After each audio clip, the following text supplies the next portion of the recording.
Bonjour, bienvenue dans cette deuxième édition du challenge de l'Avent, l'audace d'oser. Aujourd'hui, nous en sommes à notre 12e jour. Pour ce 12e jour, tout comme pour les jours précédents, nous allons choisir un thème. Ce thème commencera avec l'une des lettres du mot résilience.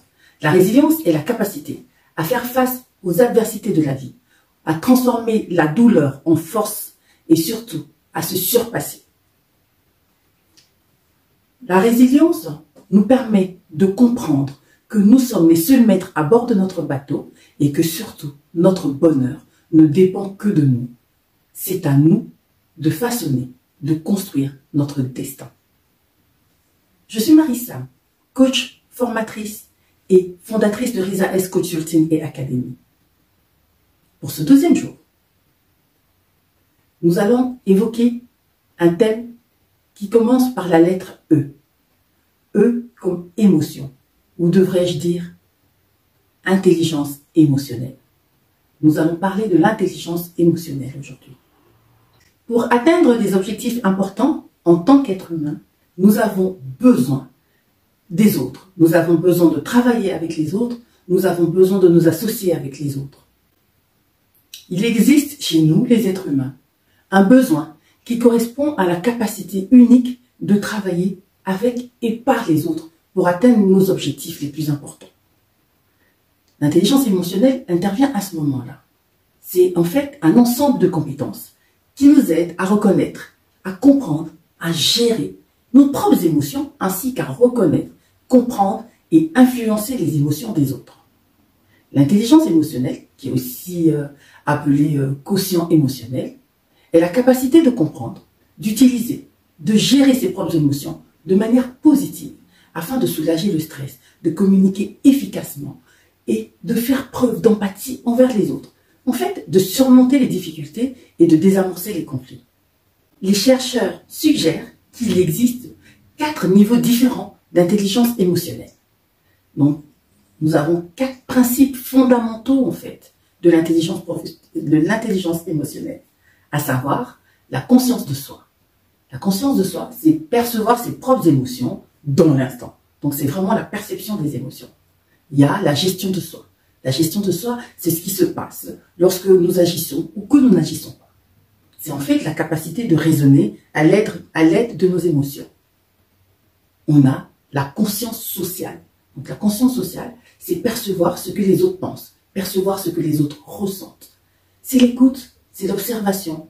Et l'écoute et l'observation dans cette conscience émotionnelle, dans cette conscience sociale, pardon, sont des compétences clés. C'est la capacité en réalité de comprendre les émotions.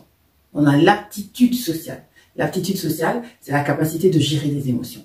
Gérer les interactions avec les autres, les relations, les conflits. Vous notez que on a dit qu'on avait la conscience de soi, la gestion de soi, la conscience sociale et l'aptitude sociale. Il existe une multitude de façons de développer nos compétences en intelligence émotionnelle, tant au travail que dans notre vie quotidienne. Je vais vous donner quelques exemples, ou plutôt quelques façons de pratiquer l'intelligence émotionnelle. C'est plutôt des questions qu'on va se poser. Quand nous sommes dans la gestion de soi, ce que je vais vous proposer, c'est d'observer. D'observer quand nos émotions prennent le dessus. À quel moment est-ce que nos émotions prennent le dessus? Lorsqu'on se rend compte de cela, il s'agit de ralentir, de réfléchir avant d'agir. J'avais justement un exemple qu'il donnait, Daniel Goleman, en disant l'intelligence émotionnelle, c'est cette petite chose qui va vous dire stop. Stop quand vous voyez une personne en face de vous et que votre première réaction dit ah ben celui-là, je lui donnerais bien une bonne claque. Mais l'intelligence émotionnelle vous dit stop, parce qu'en fait c'est ton boss. Et donc, si jamais tu lui donnes une bonne claque, il y aura derrière des répercussions. L'intelligence émotionnelle vous permet de ne pas réagir sous le coup de l'émotion trop forte et qui forcément vous amènera à regretter votre acte, à regretter vos paroles. Donc, en revenant à cet exercice que je vous disais de faire, c'était vraiment observer quand est-ce que nos émotions prennent le dessus, ralentir, réfléchir avant d'agir, envisager une respiration profonde, envisager l'exercice, la méditation, la visualisation. Il faut qu'on s'exerce, il faut s'exercer à se calmer et surtout à se recentrer avant de faire face au stress.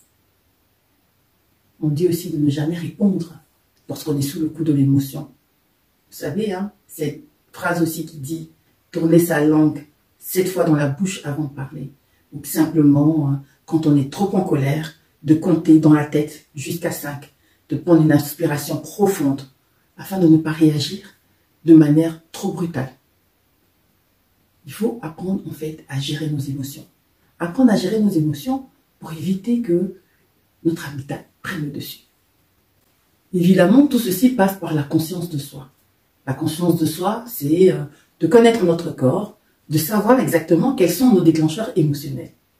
En réalité, c'est s'observer, surveiller nos pensées, surveiller nos sentiments, découvrir pourquoi nous réagissons de cette façon. J'étais dans un groupe d'échange et en parlant justement de se connaître soi-même, il y a une fille qui nous expliquait que quand elle est énervée, quand elle pique une colère, en fait, elle est transformée. Et elle se dit, ben voilà un point sur lequel je vais travailler. Et à ce moment-là, elle a commencé à chercher les déclencheurs émotionnels. Dans quelle situation exactement est-ce qu'elle perdait le contrôle quand elle était si fâchée?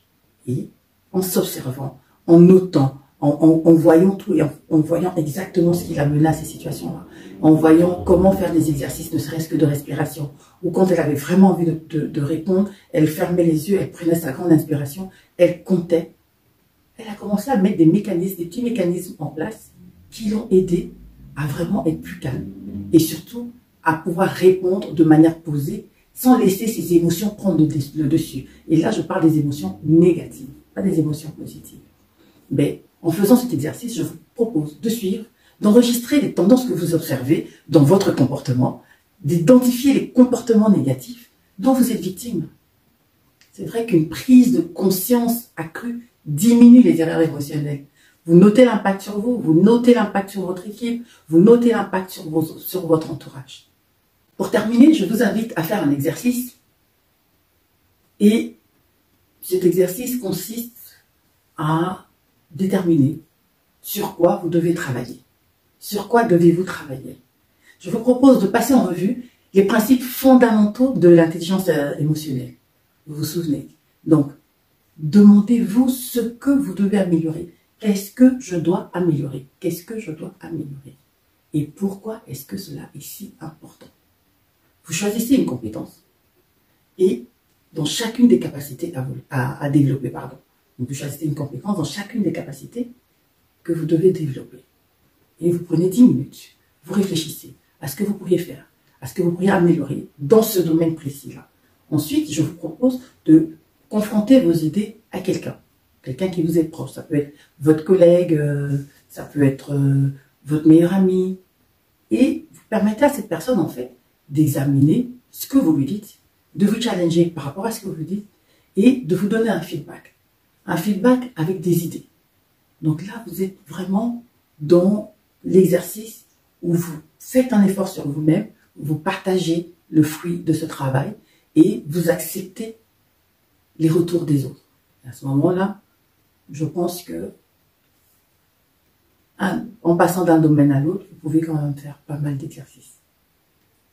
Voilà, c'en est tout pour cette 12e journée. Je vous invite, si vous avez aimé cette vidéo, à la partager, à la liker et surtout à activer la cloche de notification. Nous allons commencer une nouvelle semaine. Je vous invite aussi à suivre l'audace d'oser parce que dans les jours à venir, vous aurez quelques surprises que je vous garde bien au chaud. Soyez là, soyez présents, partagez, likez et surtout, n'hésitez pas à nous rejoindre sur les réseaux sociaux et à discuter des thèmes que nous abordons ici. À bientôt!